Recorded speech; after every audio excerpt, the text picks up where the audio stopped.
The Amber Protocol. A. Frank Murray Investigation. Season 2, Episode 5. Narrated by Frank Murray, Private Investigator. The name's Frank Murray, Private Investigator. Been doing this for 16 years, ever since my sister Caroline was murdered. Some cases haunt you. Some cases change you. And some cases make you question whether justice and the law are the same thing. This was one of those cases. It started on a Tuesday morning in early March. Sarah had left early for a homicide scene in Van Nuys, and I was nursing my second coffee when Mrs. Chin knocked on my office door. She didn't bring egg rolls this time. She brought a woman who looked like she'd aged 10 years overnight. "Mr. Murray," Mrs. Chin said, her tone unusually formal. "This is Dr. Jennifer Lawson. She needs help." Dr. Lawson was maybe 40, with dark circles under her eyes and hands that wouldn't stop shaking. She wore expensive clothes that hung wrong, like she'd lost weight fast. The kind of details you notice after 16 years of watching people fall apart. "Thank you, Mrs. Chun," I said, standing. "Please, Dr. Lawson, have a seat." Mrs. Chun left, closing the door with a soft click. Dr. Lawson sat, but didn't relax. Her eyes darted to the window, the door, back to me. "You were recommended by a colleague," she said. Her voice was steady, controlled. "Medical training. Dr. Rachel Kim." That stopped me. Rachel Kim had been at the center of the hospital murders case just 2 months ago. We'd exposed Catherine Porter's mercy-killing operation, 38 victims. Rachel had been the whistleblower who'd risked everything to bring the truth to light. "Dr. Kim is a brave woman," I said carefully. "How is she?" "Haunted," Dr. Lawson said simply, "but alive." She said if anyone could help with something impossible, it would be you and your wife. I sat forward. "Tell me." She took a breath, let out slowly. "Mr. Murray, I'm a pediatric oncologist at Children's Memorial Hospital. 3 days ago, one of my patients died. A 7-year-old girl named Emma Reeves. Acute lymphoblastic leukemia. We've been fighting it for 2 years. Her voice cracked on the girl's name. I waited. "Emma's death was expected," she continued. "We'd exhausted all treatment options. Her parents were with her. It was as peaceful as these things can be." She looked up at me, and her eyes were haunted. "Yesterday, Emma's medical records were sealed by federal order. Her body was taken from the hospital morgue by men in black suits. And her parents, David and Linda Reeves, have disappeared." "Disappeared how?" "Their house is empty. Phones disconnected. David's job says he took emergency leave. Linda's sister can't reach them. It's like they've been erased." I pulled out my notepad. Federal order. FBI, marshals. The order came through the hospital's legal department. All it said was that Emma Reeves' case was now classified under something called the Amber Protocol. "I've been a doctor for 18 years, Mr. Murray. I've never heard of it." "And you think something happened to Emma? To the family?" She leaned forward. "I think Emma died of leukemia. I also think someone made her parents vanish the day after she died. And I think it has something to do with her treatment history." "Her treatment history?" I repeated. What was different about it? Dr. Lawson pulled a thumb drive from her purse. Everything I could save before they locked me out of the system. Emma's treatment included an experimental drug called Compound V, 47. It was part of a clinical trial, very exclusive, very expensive. Only 12 children were enrolled.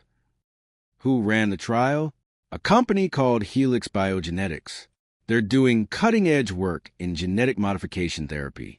V47 was supposed to target cancer cells with unprecedented precision. She set the thumb drive on my desk. Emma was patient number 7. 3 months ago, the trial was terminated. No explanation. All 12 children continued treatment with conventional methods. How many of those 12 children are still alive? Her face went pale. As of 3 days ago, none. Emma was the last. The coffee in my stomach turned cold. All 12 died. Within 6 months of each other. Some from the cancer. Some from complications. Some from... She trailed off. Some from what, Dr. Lawson? One died in a car accident, another from a fall. The official causes vary, but Mr. Murray, I reviewed their cases. I know these children. Something was wrong with that trial. I picked up the thumb drive. Why come to me? Why not the police? The FDA? Because Emma's parents are gone and no one seems to care. Because federal agents showed up at my hospital and made a child's body disappear. Because Rachel Kim told me that sometimes the system protects the wrong people. She stood up. I'm risking my career being here. But Emma deserves better. They all do. I stood too. Dr. Lawson, I'll look into this. But I need you to be careful. If federal agencies are involved. I'm already in trouble, she said quietly. I accessed those files after they were sealed. I saved data I wasn't supposed to have. If they know I'm here... She didn't finish the sentence. I walked her to the door. I'll call you soon. And Dr. Lawson, thank you for doing the right thing. After she left, I stared at the thumb drive for a long moment. Then I called Sarah. She answered on the second ring. Murray, how's the crime scene? Messy. Drug deal gone wrong. Looks like. What's up? I told her about Dr. Lawson, Emma Reeves, and the Amber Protocol. Sarah was quiet for a moment. 12 dead kids and vanished parents. She said finally, that's above our pay grade, Frank. I know. We should call the FBI. And tell them what? That a doctor who stole classified data thinks there's conspiracy? Another pause. Fair point. You thinking what I'm thinking? That we call Miles. Miles Danforth lived in a studio apartment in Silver Lake that looked like a tech store had exploded. The kid was maybe 25, brilliant with computers, and had helped us crack digital evidence on half a dozen cases.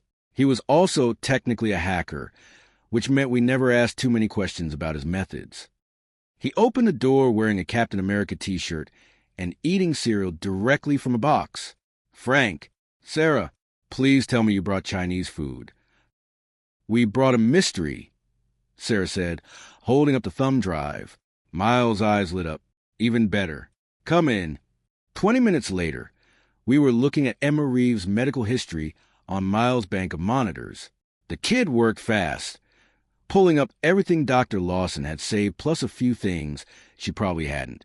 Okay, Miles said, fingers flying across keyboards. Emma Reeves, age 7, diagnosed with all at age 5. Standard treatment initially, chemo, radiation, partial remission, then relapse 18 months ago. He pulled up another window. That's when she entered the Helix Biogenetics trial for compound V47. What is V47? I asked. According to the trial documentation, it's a gene therapy vector designed to reprogram cancer cells into normal cells. Super cutting-edge stuff. If it worked, it would revolutionize oncology. He frowned at his screen. But the trial was shut down. See this? Terminated due to unforeseen complications. That's FDA speak for something went really wrong. Sarah leaned over his shoulder. Can you find the other 11 patients? Already on it. More typing. Here we go. Trial enrollment. 12 patients, ages 4 to 9, all with different cancers. Let me pull their medical records. He went quiet. So did the room. Miles, I prompted. This is weird, he said slowly. Like, really weird. I can see that these 12 kids existed. I can see they were in the trial. But their medical records after the trial termination are fragmented. Some data is missing. Some is redacted. And in 6 cases, the death certificates are sealed. Sealed death certificates for children? Sarah's cop instincts were pinging. That's not standard. Nothing about this is standard. Miles pulled up another screen. Check this out, Emma's parents. David and Linda Reeves. You said they disappeared? According to Dr. Lawson, their credit card stopped being used 3 days ago. Bank accounts frozen. Phones disconnected. But here's the kicker. Before that, they each received a wire transfer of $2 million. I stared at the screen. Someone paid them off? Or paid them to disappear? Sarah said grimly. Miles kept digging. Let me check the other parents. Okay, this is a pattern. Every family whose child died received a payment.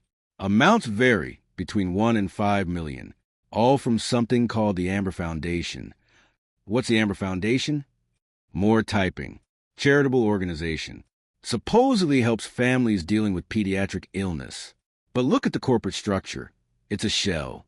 Money comes in from Helix Biogenetics, goes out to families. It's a payment system disguised as charity. Sarah and I exchanged looks. We'd seen this before.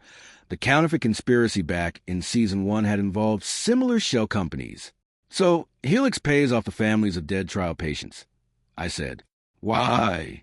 To keep them quiet, Sarah said. But quiet about what? Miles pulled up a new screen. Maybe this. I hacked into Helix's internal servers.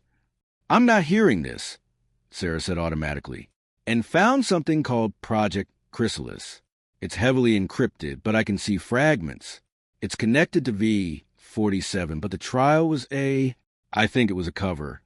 A cover for what? I don't know yet. But look at this. The FDA approved V47 for the trial based on animal testing data. Except when I cross-reference with the FDA's database. Those animal studies don't exist. Someone faked the approval data. I felt something cold settle in my gut. Miles, if the trial was fake, what were they really testing? That's the question, isn't it? He turned to look at us, and I think someone killed 12 kids to hide the answer. We left Miles working on cracking the encryption and headed back to my office. Sarah drove while I called Dr. Lawson. The call went straight to voicemail. Dr. Lawson, it's Frank Murray. We need to talk. Please call me back as soon as you get this. Sarah glanced at me. You think she's in trouble? I think everyone connected to this is in trouble. Back at the office, we spread out everything we had. 12 dead children, 12 paid-off families, a fake clinical trial, a protocol called Amber, and federal agents making bodies disappear. We need to find the Reeves family, Sarah said. If they're alive, they can tell us what happened. Assuming they want to talk. $2 million says they don't. She pulled out her phone. I'm going to call a friend at the Marshal Service. Quietly, while Sarah made her call, I researched Helix Biogenetics. The company was based in La Jolla, founded 5 years ago by a geneticist named Dr. Marcus Holloway. Prestigious credentials, multiple patents, venture capital funding in the hundreds of millions. On paper, they were developing miracle cures. On paper. Sarah hung up. My contact says he can't discuss any ongoing witness protection programs, but he did confirm something interesting. 3 months ago, right when the trial was terminated, the Marshal Service received a classified directive from Homeland Security. It involved relocating multiple families under a program he couldn't name, the Amber Protocol. That's my guess. I stood up, pacing. Okay, let's say Helix was testing something dangerous on these kids. Something that either killed them or had side effects they needed to hide. They shut down the trial, pay off the families, and use federal resources to make everyone disappear. But why? What could be worth killing 12 children? My phone rang. Unknown number. Murray and Murray Investigations. Mr. Murray. The voice was male, calm, and had the kind of authority that comes from never being questioned. My name is Director James Carlisle. I'm with the Department of Homeland Security. I understand you've been asking questions about the Amber Protocol. My blood went cold. Sarah saw my face and stepped closer.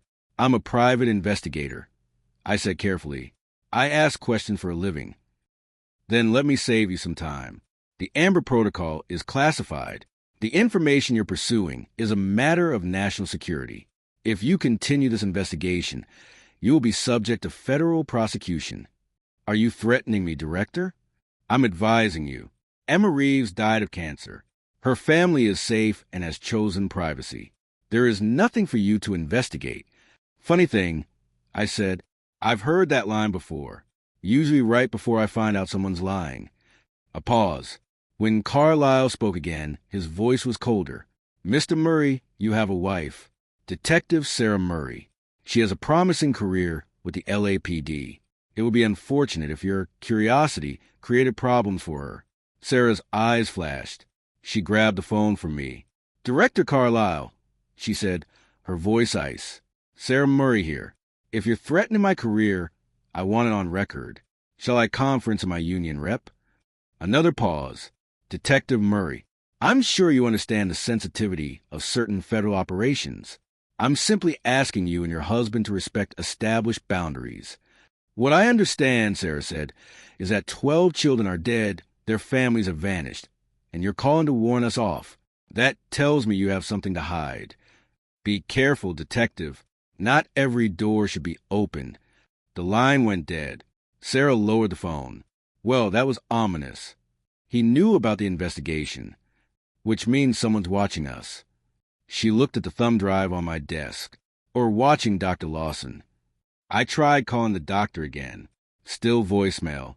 We need to check on her, I said. Children's Memorial Hospital was a sprawling complex in East Los Angeles. We found Dr. Lawson's office on the 4th floor, but her nameplate had been removed from the door. Inside, the office was empty. Cleaned out. She's been fired. A voice said behind us. We turned. A young nurse stood in the hallway, arms crossed. Her badge read Kelly Martinez. You knew Dr. Lawson? Sarah asked. Everyone knew her. She was one of the best. Kelly glanced down the hallway, then stepped closer. You're the investigators, right? She said she might hire someone.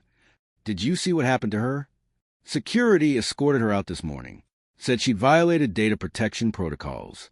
They cleaned out her office in an hour. Kelly's jaw tightened. It's bullshit. Dr. Lawson cared more about her patients than anyone I've ever worked with. Did she say anything before she left? She told me that if anyone came asking about Emma Reeves, I should tell them to check the archive. The archive? Hospital record storage. Basement level. Old paper files from before everything went digital. Kelly pulled a key card from her pocket. Take this. It'll get you into the records room. I have to be back on my floor in 10 minutes, so I never saw you. She pressed the key card into Sarah's hand and walked away without looking back. The basement of Children's Memorial smelled like old paper and disinfectant. We found a records room behind a locked door marked Authorized Personnel Only. Kelly's key card worked. Inside, rows of filing cabinets stretched into shadows. Everything was organized by year and patient number. What are we looking for? Sarah asked. I don't know. Something Dr. Lawson wanted us to find. We started searching. It took 20 minutes before Sarah called out. Frank, you need to see this. She found a file marked Trial V 47, supplemental documentation. Inside were patient intake forms, consent agreements, and photographs. 12 children smiling at the camera, holding signs with their patient numbers. Emma Reeves was patient 7. She looked tiny and brave and far too young to be fighting cancer. But it was the consent forms that made my stomach turn. Look at the signature lines, Sarah said, her voice tight. Every form had been signed by both parents. But underneath the signatures was a stamp. Coercion waiver. Approved. Coercion waiver? I said, what the hell is that? Sarah flipped through the forms. Look at the fine print. In consideration of full medical coverage and financial support, undersigned parties agree to participate in Helix Biogenetics Clinical Trial V 47 and waive all claims of coercion or undue influence regarding enrollment decision. They bribe desperate parents to put their dying kids in an experimental trial. That's illegal. Beyond illegal, Sarah kept reading. It gets worse. Undersigned parties acknowledge that trial participation may involve unknown risks and agree to absolute confidentiality regarding all aspects of treatment and outcome. They made parents sign NDAs about their own children's cancer treatment. We photographed everything with our phones. Then Sarah found one more document, a memo on Helix Biogenetics letterhead, dated 3 years ago. To Dr. Marcus Holloway, Chief Science Officer. From James Carlisle, Security Director. Project Chrysalis, Phase 2 approval. Dr. Holloway. Homeland Security has approved Phase 2 implementation of Project Chrysalis under the Amber Protocol. Pediatric trial subjects provide optimal genetic markers for enhancement development. Maintaining cover story of cancer treatment ensures minimal oversight and simplified subject acquisition. Termination protocol remains at your discretion. Payment structure will ensure family compliance and silence. In the event of public exposure, AMBER protocol provides federal protection under national security designation. Recommend proceeding with existing 12 subjects. Additional trial groups can be recruited as needed. JC. I read it twice, each word sinking in like a stone. They weren't trying to cure cancer, I said slowly. The cancer was just an excuse. They were using dying kids for something else. Sarah's face had gone pale. Genetic markers for enhancement development. Frank, that sounds like human experimentation.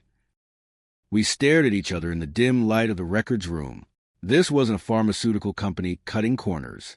This was something darker, something that had federal protection from the top. My phone buzzed. Text for Miles. Call me now. I called. Frank, you need to get out of wherever you are, Miles said without preamble. His voice was tight with fear. I cracked the Project Chrysalis files. It's worse than we thought. We're in a basement records room. What did you find? Helix wasn't developing cancer treatment. They were developing combat enhancement, genetic modification to create superior soldiers, faster healing, enhanced cognition, improved strength. The trial was a test program funded by a black-budget military contract. Sarah grabbed my arm. Miles, tell me you're kidding. I wish I was. The 12 kids were test subjects. The cancer treatment was real, but it was secondary. They were modifying the kids' genetics to see if the enhancement process worked on humans. Jesus Christ. I breathed. It gets worse. The trial was terminated because the modifications were successful. All 12 kids showed improvement. But then the side effects started showing up. Organ failure, neurological damage, uncontrolled cell growth. The kids weren't dying from cancer. They were dying from what Helix did to them. The room felt like it was spinning. The families, Sarah said, they paid them off and hid them because if anyone tested those kids' bodies, they'd find genetic modifications. Miles finished. Frank, Homeland Security isn't protecting national security. They're covering up war crimes. A sound echoed through the basement. Footsteps. Multiple people. Someone's coming, Sarah whispered. Get out of there, Miles said. Now. We shoved the documents back into the file cabinet and moved toward the door. Through the small window, I could see 3 men in suits. Federal agents. Moving fast. Back exit. Sarah asked. I scanned the room. There, a service door in the far corner. We ran. The door opened into a maintenance corridor, pipes running along the ceiling, emergency lights casting everything in red. We could hear shouts behind us. They're trying to trap us, Sarah said. We need to get to the car. We ran through the maze of corridors, taking turns at random. Behind us, the footsteps multiplied. They'd call for backup. Sarah's cop instincts guided us. She'd memorized the hospital layout on the way in. We burst through a door into a stairwell and took the stairs up 2 at a time. 4th floor, 5th, 6th, roof access, Sarah panted. There. We hit the roof just as agents burst into the stairwell below us. The Los Angeles skyline spread out around us, the sunset painting everything gold and red. We're trapped, I said. Sarah pulled out her phone. No, we're buying time. She dialed. This is Detective Sarah Murray, LAPD badge 2847. I need immediate backup at Children's Memorial Hospital. Federal agents are pursuing myself and a civilian without identification or warrant. Possible false imprisonment situation. Sirens started wailing in the distance. The cavalry. You're a genius, I told her. I'm a cop married to a PI who gets himself into impossible situations. She smiled grimly. Come on. They won't risk a confrontation with LAPD backup coming. We took the stairwell back down, moving fast. By the time we reached the ground floor, the hospital was swarming with LAPD units. Sarah flashed her badge at the first officer. Detective Murray. We're fine. False alarm. The federal agents had vanished. We made it to Sarah's car and drove in silence for 10 minutes before I spoke. They'll come after Dr. Lawson next. They probably already have her. Then we need to find her before they make her disappear too. Sarah's phone rang. She answered on speaker. Murray. Detective Murray, this is Captain Richards. I just got a call from Homeland Security. They're claiming you and your husband interfered with a federal operation. Sarah's jaw tightened. Sir, we were investigating a case when unidentified men pursued us through a hospital. I had no way to verify their credentials. They're saying you stole classified documents. We photographed old medical consent forms. Unless Homeland Security is now classifying hospital records, I don't see the issue. A pause. Sarah, be careful. I can protect you from a lot of things, but not from federal agencies, if they're serious about this. I understand, sir. Thank you. She hung up. We looked at each other. We're in deep, I said. We've been in deep before. Not with Homeland Security covering up experiments on children.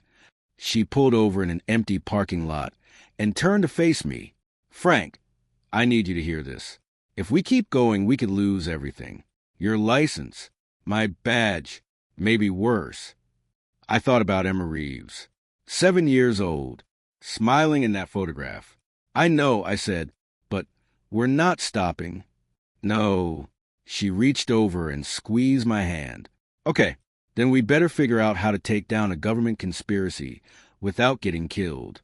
Pretty sure that's never worked out well for anyone. Then we'll be the first. We drove to Miles' apartment. The kid had more information when we arrived. I've been tracking the money, he said, pulling up screens. The Amber Foundation isn't just paying off families. It's funding safe houses, new identities, complete erasure. The Reeves family received their payment 3 days ago. Then they were moved to a location I can't trace. Can or won't? Sarah asked. Can't. The trail goes into federal witness protection infrastructure. That's hardened against hacking. But you can see the other families? Some of them. Most are scattered across the country under new names. But one family, the Chens, they're still in California. Relocated to a town called Pine Valley about 6 months ago. Chun, like Sarah's last name. She noticed it too. Pine Valley is 2 hours from here, she said. If we leave now, we can be there by midnight. You want to knock on their door at midnight? I asked, would you rather wait until Homeland Security moves them again? Fair point. Miles! Keep digging into Helix, I said. Find out who's really running this operation. Carlisle is just security. Someone else is making the big decisions. On it. And guys, be careful.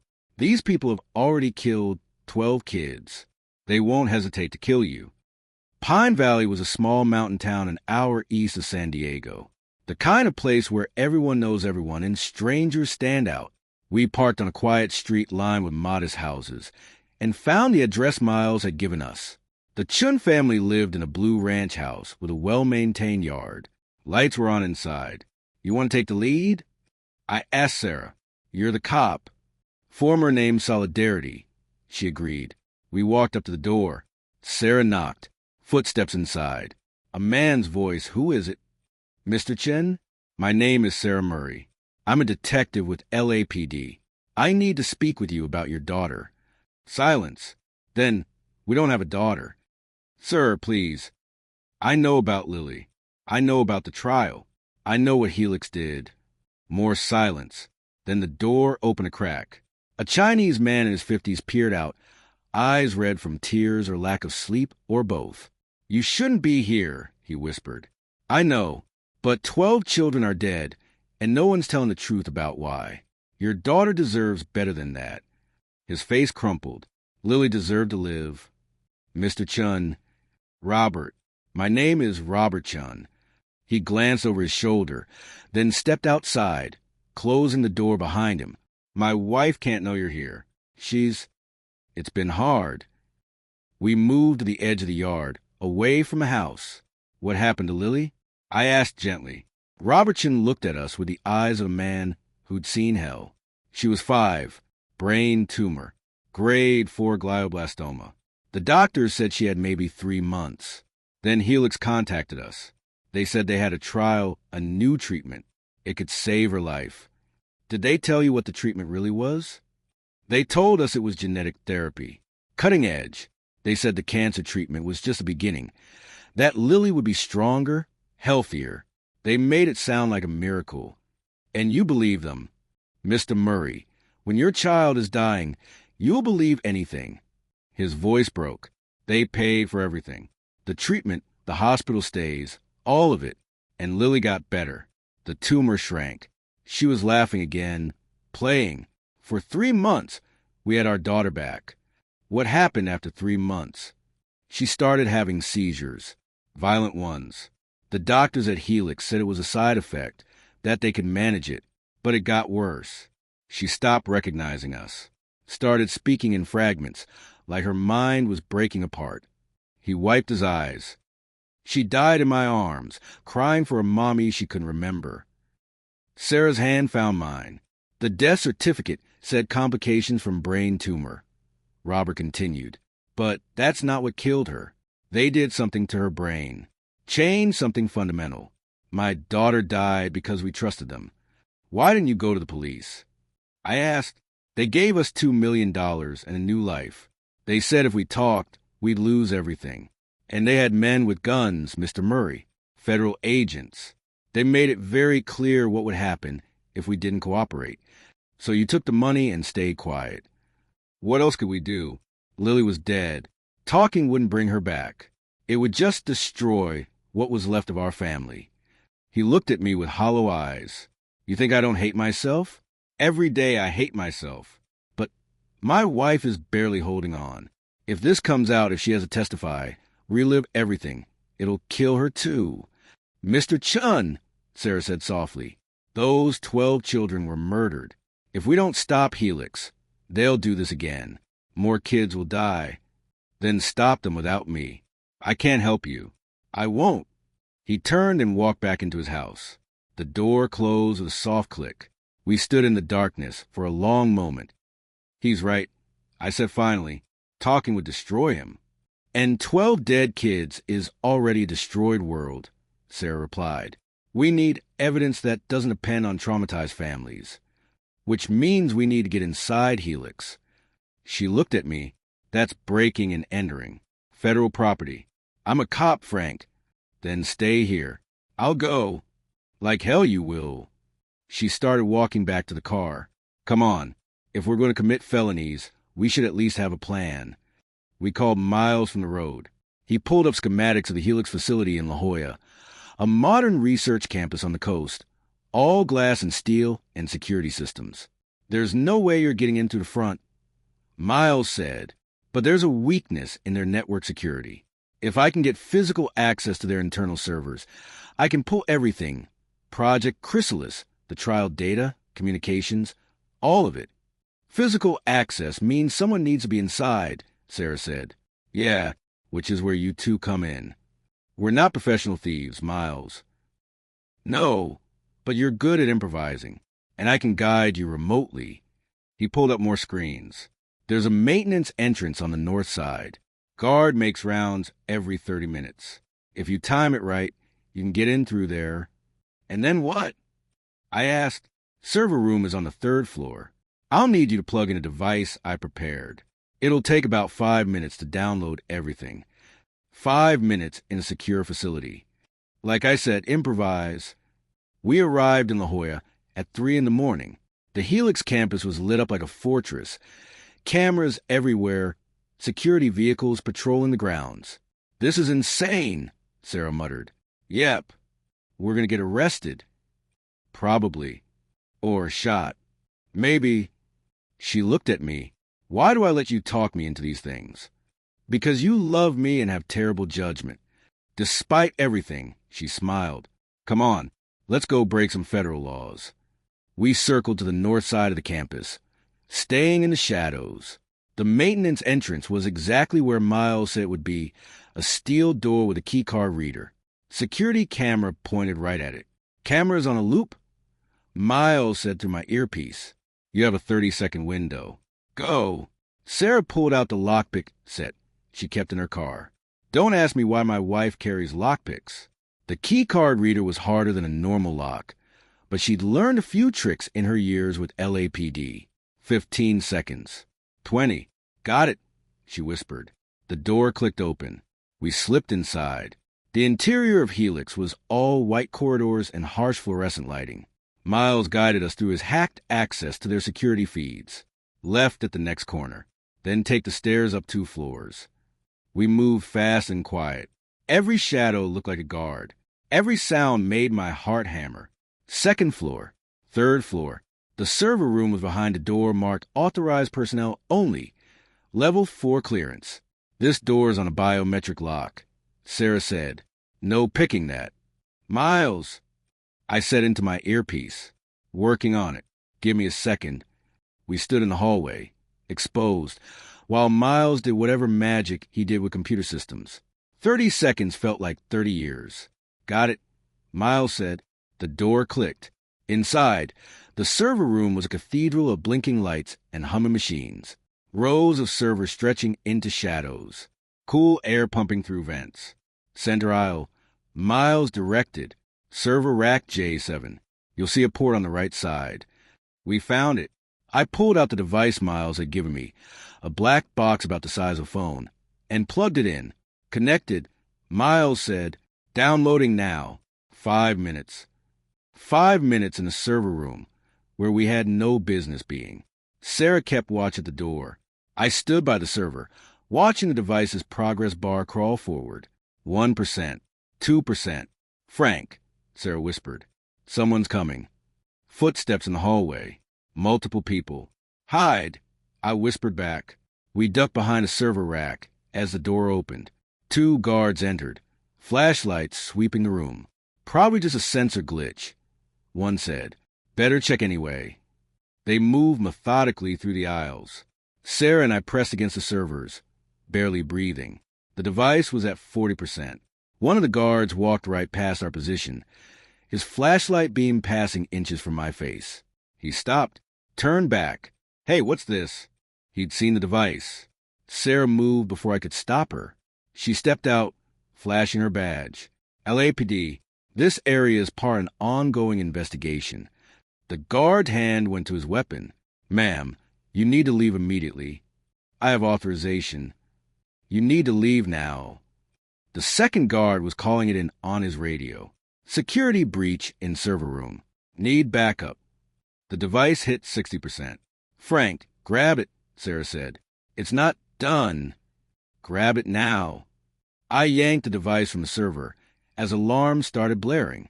Red lights flashed throughout the facility. "Run," Sarah shouted. We ran. Guards poured into the corridors. Sarah led the way, her cop training guiding us through the maze. Left, right, through a door, down another hallway. "Exit's blocked," she panted. "We need another way out." "Window." I pointed to a large pane of glass overlooking the parking lot.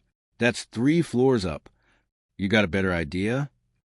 She looked at the window, then at me, then back at the window. "You're insane. That's why you married me." She grabbed a fire extinguisher from the wall and threw it through the glass. The window shattered outward. Cold night air rushed in. "There!" She pointed to a fire escape ladder that led down to a lower roof section. We climbed out onto the ledge as guards rounded the corner behind us. Someone shouted for us to stop. Someone else aimed a weapon. "Jump!" Sarah yelled. We jumped. We hit the lower roof hard, rolling. My shoulders screamed in pain, but I kept moving. Sarah was already running for the edge where another ladder led down to ground level. Gunfire. Bullets sparked off metal and concrete around us. "Federal agents," someone shouted. "Stop or we will shoot." We reached the ladder. Sarah went first, moving fast. I followed, my hands slipping on the rungs. Above us, guards were climbing out onto the roof. More gunfire. "Frank, jump!" Sarah called from below. I was still 10 feet up. I jumped. We hit the ground running, sprinting across the parking lot toward our car. Behind us, security vehicles were mobilizing. We could hear sirens starting to wail. "Keys!" I shouted. Sarah threw them to me. I caught them, fumbled with the lock, got the door open. We dove inside and I floored it. The car shot forward as security vehicles moved to cut us off. Sarah grabbed my arm and yanked the wheel right. We swerved, missing a collision by inches. And then we were on the access road, tires screaming. Behind us, 3 security vehicles gave chase. "Call Miles," I shouted. Sarah was already dialing. "Miles, we're compromised. Did you get the files?" I couldn't hear his response over the sirens and engine noise, but Sarah's face told me the answer. "He got 68%, she said. "Enough to see what's in there, but not everything. Better than nothing." A security vehicle pulled alongside us. The window rolled down, and a guard aimed a weapon. "Get down!" I yanked the wheel left, slamming into their vehicle. Metal screamed. The guard shot went wild. Sarah pulled her service weapon. "I can't believe I'm doing this." She leaned out the window and fired twice at their tires. The security vehicle swerved and fell back. 2 more behind us. I called. We hit the main road, doing 90. Traffic was light at 3 in the morning, but every car felt like an obstacle course. I wove between vehicles while Sarah tried to call for backup. "This is Detective Murray, badge 2847. I need immediate assistance." Multiple vehicles in pursuit, shots fired. "No police." I interrupted. "They're federal. LAPD can't help." She hung up and looked at me. "Then what?" "We outrun them." I floored it. The car was Sarah's unmarked LAPD vehicle, a modified Crown Vic with enough power to make this interesting. We hit 100 on the highway, weaving through traffic. The security vehicles kept pace. These weren't rent-a-cops. They were professionals. "Next exit." Sarah shouted. I took it at full speed, tires barely holding the road.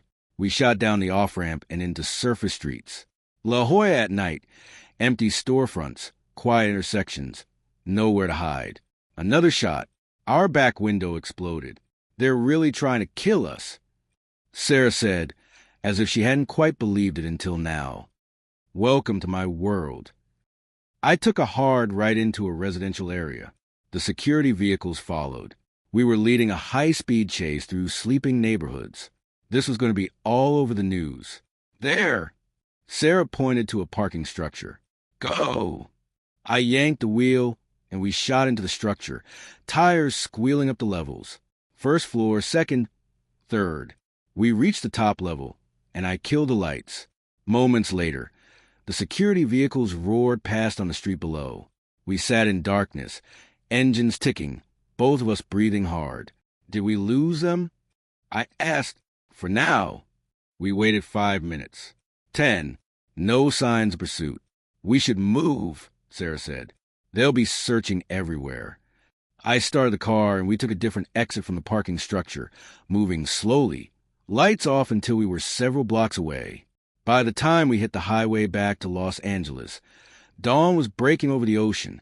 "That was close," I said. "That was save number 14, Sarah replied. "You're welcome. I'll add it to the tally." She smiled, but it didn't reach her eyes. "Frank, they're really trying to kill us. This isn't like the other cases." "I know.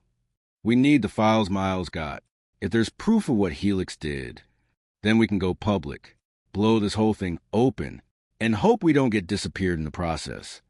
Always the optimist. We made it back to Los Angeles by 7 a.m. Miles was waiting at his apartment with coffee and bad news. "The files I got are encrypted," he said, looking exhausted.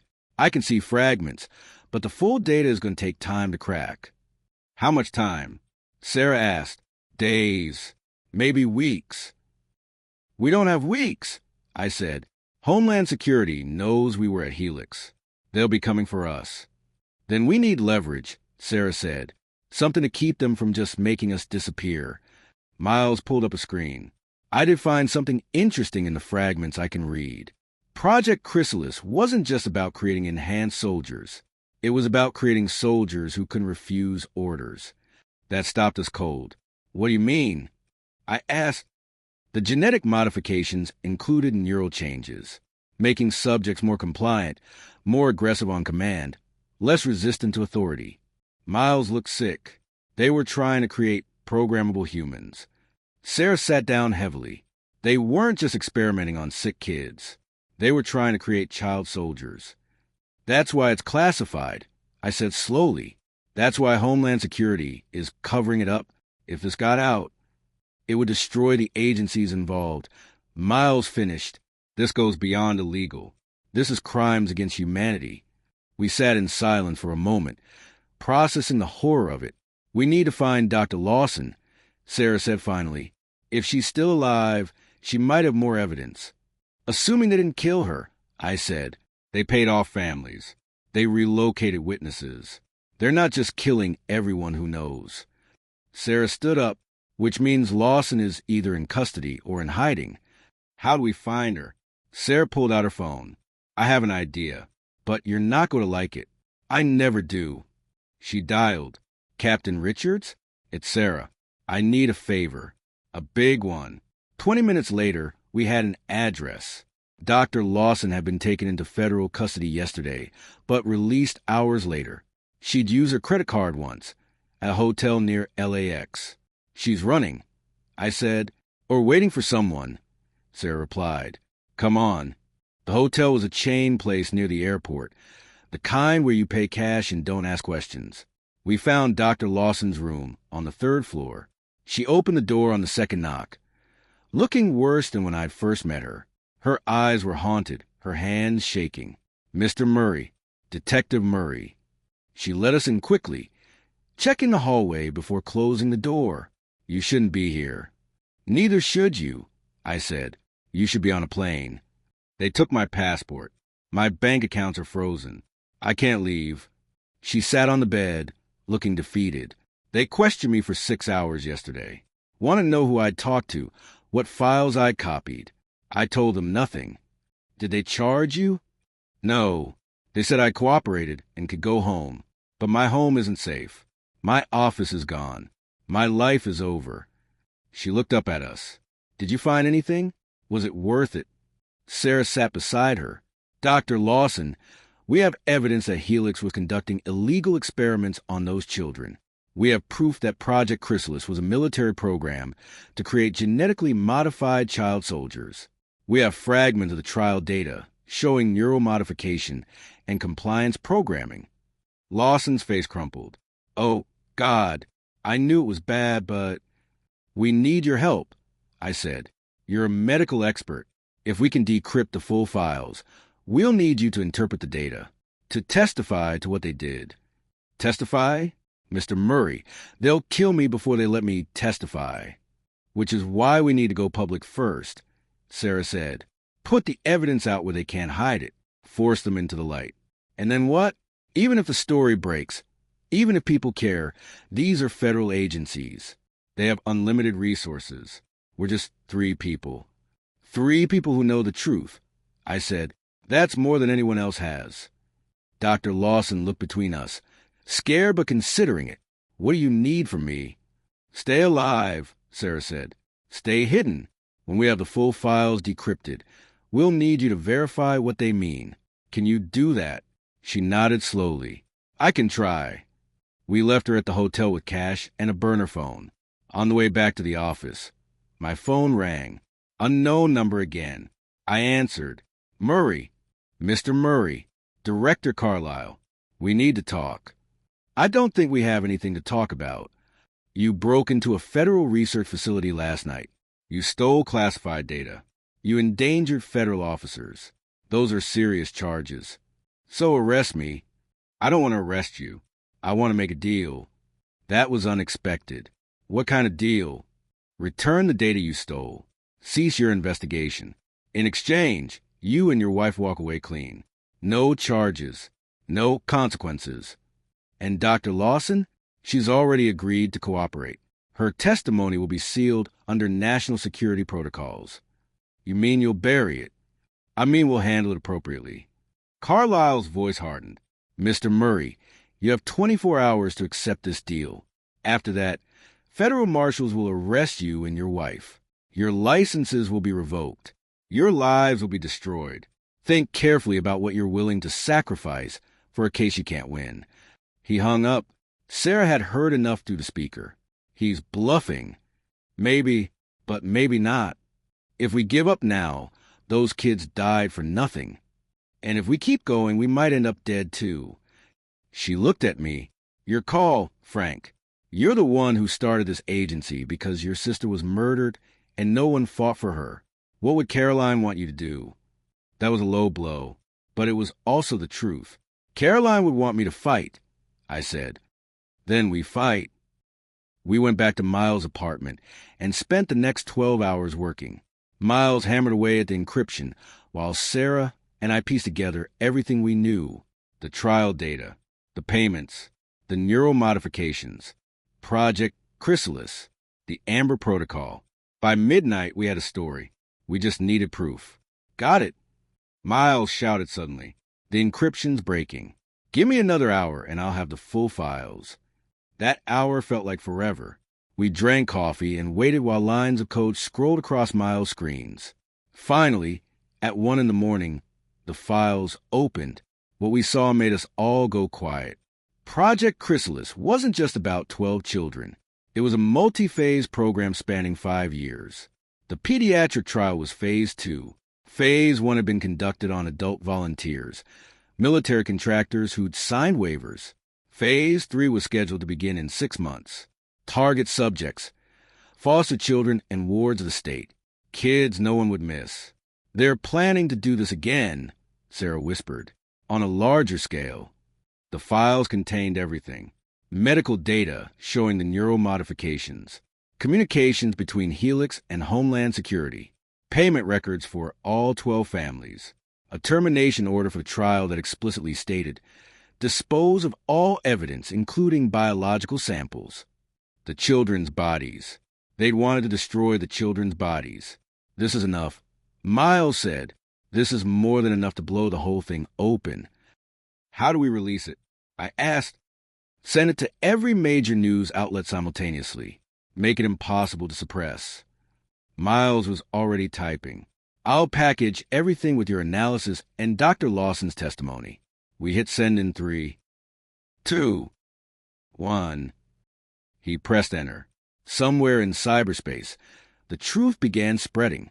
CNN, New York Times, Washington Post, ABC, NBC, every major outlet, local stations, international media. It's out, Miles said. There's no stopping it now. My phone started ringing immediately. So did Sarah's. Reporters, news stations, every media organization that had received the files. We spent the next hour giving interviews, confirming the story, directing journalists to the evidence. By 3 a.m., the story was breaking everywhere. Federal agency covered up illegal experiments on children. Homeland Security implicated in child soldier program. 12 dead in secret military trial. The world was waking up to what Helix had done, and there was no way to hide it anymore. My phone rang again. I didn't recognize the number, but I answered anyway. Mr. Murray, Director Carlisle. His voice was cold fury. You've made a terrible mistake. No, I said, you made the mistake. 15 years ago, you made it. You just got caught today. You think you've won? You think releasing those files changes anything? I think 12 children are finally going to get justice. Those children were going to die anyway. We gave them a purpose. We advanced science. You tortured kids. I interrupted. You experimented on the most vulnerable people imaginable. You paid off families to stay quiet. And when that wasn't enough, you used federal resources to cover it up. You're done, Carlisle. We'll see about that. He hung up. Over the next 48 hours, everything exploded. Helix Biogenetics was raided by FBI agents. Dr. Marcus Holloway was arrested. Director James Carlisle disappeared. Some said he'd fled the country, others that he was in federal custody. The families who'd been relocated under the Amber Protocol started coming forward, telling their stories. The full horror of what had been done became public knowledge. Congress launched investigations. The Department of Justice opened criminal probes. Homeland Security's leadership was gutted in resignations and firings. And through it all, Sarah and I sat in our office above Chen's Golden Dragon, watching the news and trying to process what we'd uncovered. Think they'll actually prosecute anyone? Sarah asked. Maybe, if enough people care, if the story stays in the news. 12 kids, Frank. 12 kids who just wanted to get better. I know. She leaned against me. We did good, right? This was worth it. I thought about Emma Reeves, 7 years old, smiling in that photograph. I thought about all 12 children who'd been used and discarded. Yeah, I said, this was worth it. Dr. Lawson called a week later. She'd been hired by a victims advocacy group to help the families navigate the aftermath. She sounded tired but determined. The parents are filing a class action lawsuit, she told me. Civil case for wrongful death and medical malpractice. They're also pushing for criminal charges. Good, I said. They deserve every penny and every ounce of justice. Mr. Murray, thank you for not giving up, for seeing this through. Thank you for having the courage to come forward. After she hung up, I sat in my office and stared at Emma's photograph, the one we'd found in the hospital files. Sarah came up behind me and put her hands on my shoulders. You okay? She asked. Thinking about Caroline, I said, about why I became a PI. I wanted to fight for people who couldn't fight for themselves, to give victims a voice. You did that, Frank. Those kids have a voice now, because of you. Because of us, I corrected. She smiled. Save number 14. Want me to update the board. The running joke between us. Sarah keeping count of how many times she'd saved my life. It had started as a playful competition, but had become something more. A reminder that we were partners, that we had each other's backs. Yeah, I said, update the board. She kissed the top of my head. Come on, Mrs. Chun made dumplings. Let's eat. We went downstairs to the restaurant. Mrs. Chun was indeed making dumplings, and she had opinions about our latest case.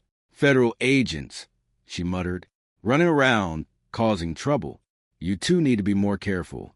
Yes, ma'am, I said, because you don't argue with Mrs. Chun. Eat, she commanded, putting plates in front of us. You're too skinny, both of you. Detective the cat, Sarah's cat, who had somehow become our cat, sat on the counter watching us with feline disdain. He still hated me. That hadn't changed with marriage. You look smug, I told the cat. He yawned, showing teeth. He knows you nearly died, Sarah said. He's disappointed you survived. That cat is going to kill me in my sleep one day. Probably. We ate dumplings and tried to pretend we were normal people having a normal dinner, but we both knew the truth. After 16 years of this job, after everything we'd seen and done, normal wasn't in the cards. My phone rang. I almost didn't answer, almost let go to voicemail. But I'm a PI. I always answer. Murray and Murray Investigations. Frank Murray speaking. Mr. Murray. Female voice, young, scared. My name is Rebecca Walsh. I'm calling from Boston. You don't know me, but Detective James Walsh is my father. I froze. James Walsh, the Boston detective who'd helped us solve Caroline's murder. Good cop, good friend. Is your father okay? I asked. He's missing, Mr. Murray. He left for work 3 days ago and never came home. Boston PD says he's probably working a case. But I know my dad. He always calls. Always. And his partner just told me they found his car at the docks with blood in the front seat. Sarah was watching me now, alert. Ms. Walsh, I said carefully, what do the police think happened? They're investigating it as a potential homicide. But Mr. Murray, my dad's last case, he told me about it. He said it involved people from Los Angeles, dangerous people, and he mentioned your name right before he disappeared. My blood went cold. What dangerous people, Ms. Walsh? I don't know. He wouldn't tell me details. But Mr. Murray, her voice broke. Please, you helped solve your sister's murder. Can you help find my father? I looked at Sarah. She nodded. Ms. Walsh, I said, we'll be on the next flight to Boston. After I hung up, Sarah and I sat in silence for a moment. Boston, she said finally. Yeah. James Walsh missing. Blood in his car. Yeah. This is connected to one of our old cases. Has to be. She grabbed her coat. I'll book the flights. You call Miles. Tell him to dig into Walsh's recent cases. Sarah. She looked at me. Save number 15 is probably coming, I said. Then I'll be ready. We headed upstairs to pack. Another case. Another mystery. Another chance to fight for someone who needed us. Detective the Cat watched us go with those cold, judgmental eyes. Yeah, I thought, we're probably going to die in Boston. But that's the job. That's what we do. The name's Frank Murray, private investigator, and the work never stops. Not when there's justice to be found. If you enjoy the Amber Protocol, please hit that like button. It helps more people discover Frank Murray's investigations. Subscribe to the channel so you don't miss episode 6, where Frank and Sarah head to Boston to find Detective James Walsh and uncover a conspiracy that connects to their past cases. And make sure to ring that notification bell so you're alerted the moment the next episode drops. Frank Murray Season 2 continues, and the cases are only getting darker and more complex.